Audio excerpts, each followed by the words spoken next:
Abşeron rayonunda Masazır dairəsində kanalizasiya xəttində baş verən partlayış nəticəsində yolun müəyyən hissəsi su altında qalıb. Hadisə ərazidə yaşayan sakinlər və sürücülər tərəfindən ciddi narazılığa səbəb olub.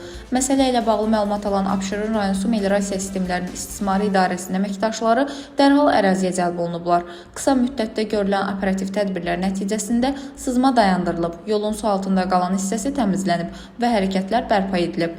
Sakinlər bildiriblər ki, idarənin vaxtında müdaxilə sayəsində daha böyük fəsadların qarşısı alınıb. Dilbər Vüqar qızı, Bölgə TV.